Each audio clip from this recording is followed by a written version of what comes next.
Iran Israel যুদ্ধ ছড়িয়ে পড়ছে গোটা মধ্যপ্রাচ্যে। ৩ দেশ থেকে ইসরায়েলে হামলা চালানো হচ্ছে। একই সাথে ৩ দিক থেকে ইসরায়েলের দিকে ধেয়ে আসছে মিসাইল, ড্রোন আর গোলাবারুদের ঝড়। এই মুহূর্তে যুদ্ধ যেন ইসরায়েলকে ঘিরে এক সর্বাত্মক আগুনে পরিণত হচ্ছে। এতেই ভয় আর আতঙ্কে দিশেহারা অবস্থা তেল আবিবের। নেতানিয়াহু বাহিনীর বিরুদ্ধে ইরান ছাড়াও হামলা চালানো হয়েছে ইয়েমেন ও ফিলিস্তিনের গাজা থেকে।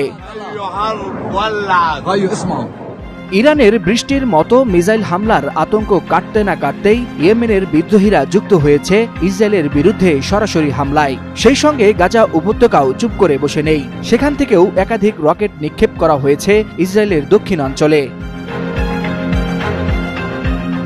ইসরায়েলের প্রতিরক্ষা বাহিনী জানায়, ইয়েমেন থেকে ছোড়া একটি ব্যালিস্টিক মিসাইল তাদের আকাশ সীমায় ঢুকতেই জেরুজালেম ও পশ্চিম তীর জুড়ে বেজে ওঠে বিপদ সংকেত। মুহূর্তেই আতঙ্ক ছড়িয়ে পড়ে দেশ জুড়ে। তবে মিসাইলটি তাদের আকাশ সীমায় ঢুকতেই সেটি ভূপাতিত করার চেষ্টা করা হয়েছে।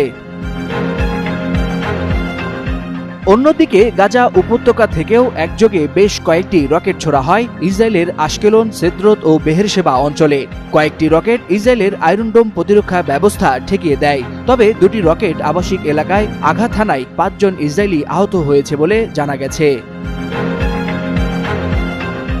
তবে উত্তেজনার কেন্দ্রে এখনও রয়েছে ইরান। শুক্রবার ভোর রাতে দেশটিতে অপারেশন রাইজিং লায়ন নামে আকস্মিক সামরিক অভিযান চালায় ইসরায়েল। এই হামলার লক্ষ্যবস্তু ছিল তেহরানের সামরিক ঘাঁটি, পরমাণু স্থাপনা ও ক্ষেপণাস্ত্র কারখানা।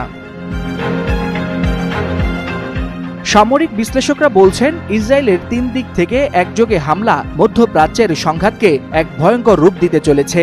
বিশেষত ইয়েমেন ও গাজার সক্রিয় অংশগ্রহণে যুদ্ধের জাল ছড়িয়ে পড়তে পারে আরব বিশ্বের অধিকাংশ অঞ্চলে। ওয়ালিউল হাসানাত, যুগান্তর নিউজ।